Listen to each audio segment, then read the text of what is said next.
Muito bom dia, boa tarde, boa noite, boa madrugada, boa semana, bom mês e um bom ano para todos os senhores e senhoras, todos os companheiros e companheiras, os jovens, que os nossos queridos brasileiros e brasileiras estudem as leis, se eduquem de forma ética, de acordo com os princípios da moral cristã. Estudem as leis de Deus, as leis do Estado democrático de direito, que são a base da vida republicana, da vida social, da moral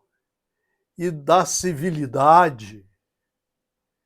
que possamos começarmos a compreender que somos filhos de Deus e que nos dá a oportunidade de viver a encarnação para estudarmos e retificar os nossos erros, nos enquadrando nos seus ensinos e nos tornando, pelos nossos esforços, criaturas do bem. Nesse mês de outubro, nasceu o codificador da doutrina espírita, que veio completar o cristianismo. O cristianismo começa com Moisés, os evangelhos de Jesus e o Consolador prometido, conforme ele, Jesus, anunciou no apóstolo João. Só estudando nós vamos entender como nos comportar pelo pensamento, pelas ações. Nós vamos entender o que é caridade de forma profunda e praticar a fraternidade, amando a Deus acima de todas as coisas, ao próximo como a nós mesmos, só fazendo com o próximo o que gostaria que fizesse com você. Nós vamos ler aqui um trecho de Viana de Carvalho, através de Divaldo Pereira Franco, sobre a Allan Kardec, homenagem a Allan Kardec. A Europa ainda se encontrava nos estertores da destruição da ignorância lograda pela enciclopédia e pelas propostas extraordinárias dos precursores da Revolução Francesa, que esturgiria no dia 14 de julho de 1789. Podiam ouvir as vozes nobres de Voltaire, de Jean-Jacques Rousseau, e as lições de sabedoria averteram das obras dos eminentes pensadores que estabeleciam as bases da Era Nova. Quando as ambições humanas propuseram a necessidade da modificação das estruturas políticas que predominavam em França, derrubando a casa dos Bourbons, que cedeu lugar à fraternidade, à liberdade e à igualdade, que cedeu lugar à fraternidade, à liberdade e à igualdade. Todo cristão precisa estudar o que é a fraternidade, para você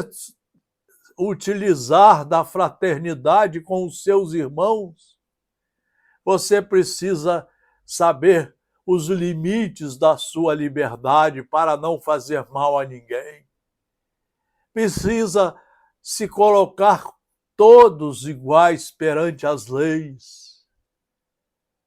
para que não haja privilégios nem corrupções,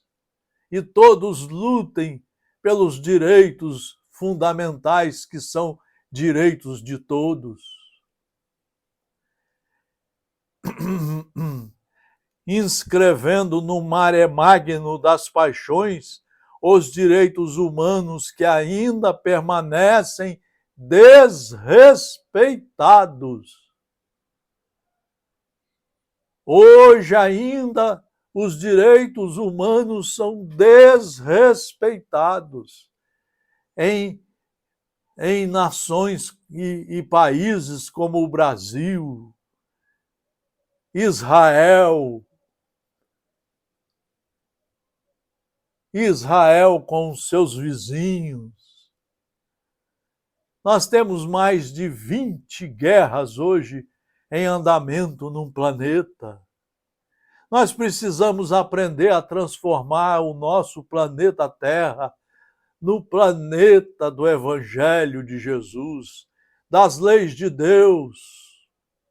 Escutava-se a palavra libertadora da razão e inebriavam-se os corações ante as circunstâncias novas que pareciam destruir os teimosos bastiões do dogmatismo, degenerando em intolerâncias mais terríveis do que aquelas que se pretendiam combater. Vejam a situação de hoje, depois da Segunda Guerra Mundial, da criação da Organização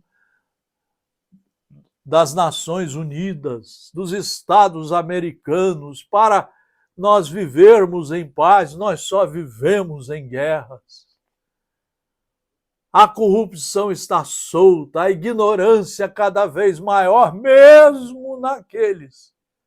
que fazem curso superior. Eles não estudam, eles não têm noção nenhuma do que é a lei, como dizia Jean-Jacques Rousseau. Quanto mais você estuda, mais você enobrece os seus sentimentos, mais respeitador você fica. Ensombrada, a França parecia sentir raiar um novo dia, quando as turbas guerreiras de Napoleão Bonaparte assentaram os seus reais em Paris, preparando-o para reunir as forças destroçadas e, sob o seu comando, conduziu o país ao grandioso fanal. Inspirado pelos ideais de Mirabeau, de Danton, ele restaura os elevados anseios da igualdade, sem conseguir fugir às injunções de seu destino histórico. Nesse terrível momento, quando o insigne corso se prepara para ser coroado imperador dos franceses, no dia 2 de dezembro de 1804, na Catedral Gótica de Notre-Dame, a divina providência faz que mergulhe nas sombras da terra o iminente espírito de Jean Hus, que cedera em sacrifício no século XV em favor da libertação do Evangelho de Jesus. Reencarnando-se em Lyon, a 3 de outubro desse ano de 1804, recebeu o nome de Hippolyte de Léon Denisard Rivail, que trouxe a indeclinável tarefa de modificar as estruturas do conhecimento e abrir espaços para a restauração do pensamento do Cristo, conforme ele e os seus discípulos o haviam vivido 19 séculos antes na Palestina. Vejam, senhores, um pedaço da história que precisa ser estudada, meditada, raciocinada, para que tenhamos mais seriedade em lidar com as coisas de Deus, com os ensinos de Jesus, com os ensinamentos da doutrina espírita que veio concluir os trabalhos do cristianismo, explicando todos os artigos das leis de Deus, a lei de justiça, a lei de causa e efeito, a reencarnação. Quando a filosofia altera a sua estrutura com Marx e Engels, estabelecendo a necessidade da alma para a interpretação da vida e a compreensão do universo, no momento que Florenz e Curve declaram nunca haver encontrado a alma nas centenas de cadáveres que dessecaram, no instante em que Brossais, Boulan zombaram da alma imortal, e Molescott, Buchner e Carl Vogler afirmam que o espírito é uma exsudação cerebral, surge Allan Kardec com a força demolidora da lógica e da razão, apoiando-se na linguagem insuperável dos fatos,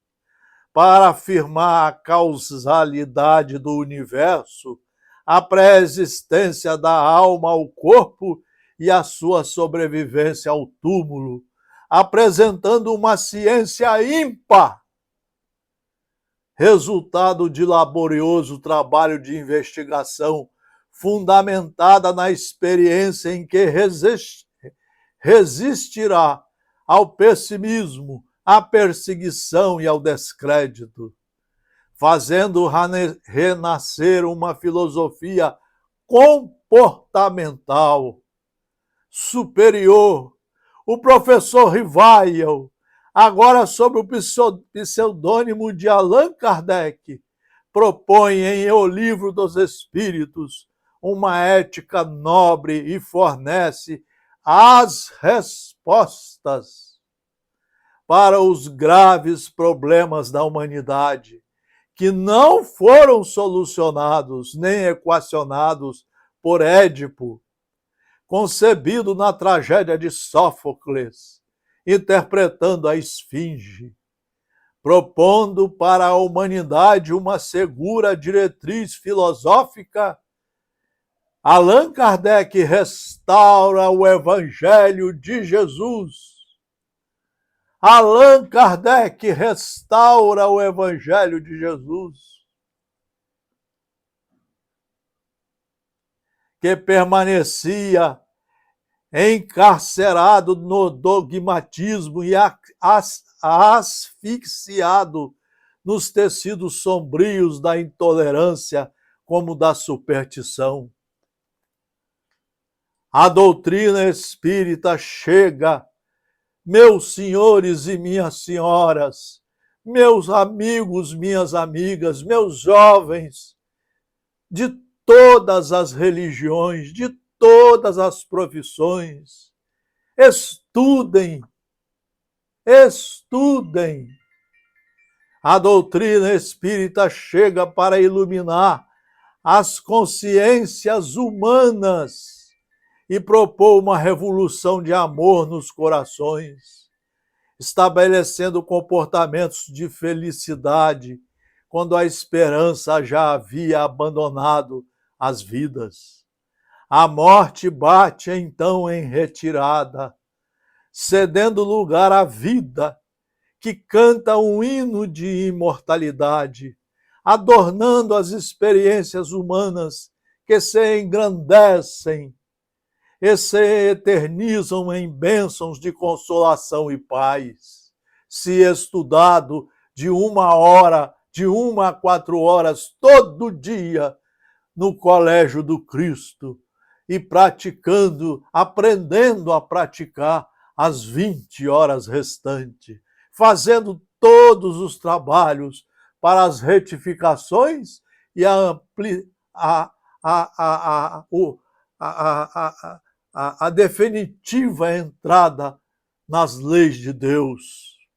Passados mais de 185 anos do evento grandioso que é a reencarnação de Allan Kardec,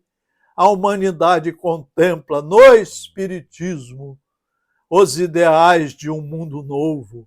no qual o amor unirá todas as criaturas como verdadeiros irmãos, conduzindo-os à plenitude pelos seus próprios esforços de alunos responsáveis.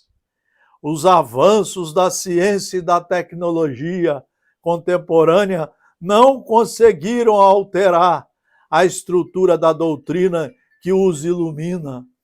remontando as causas, enquanto aquelas somente explicam os seus efeitos. Vanguardeiro do progresso, Kardec é o pensador e o cientista que mais penetrou a sonda da indagação no organismo das leis e ofereceu as extraordinárias lições morais que se derivam da lei natural e do amor, que é universal, porque promana de Deus, o Criador.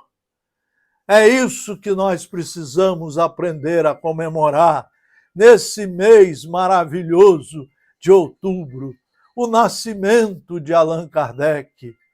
o futuro pedagogo que estuda e aprende com Pestalozzi e se torna um dos maiores professores da França daquela época. E aí depois ele cumpre a sua tarefa de escrever as 5 obras básicas da doutrina espírita, do Consolador prometido por Jesus no Evangelho de João. Hoje nós precisamos tomar coragem para estudar, compreender, reentender, assimilar pedagogicamente os ensinos e colocá-los em prática no exercício mais lindo e mais pleno da caridade, do amor, da vida para a paz, da vida para o amor com nosso Pai e Criador, Jesus Cristo.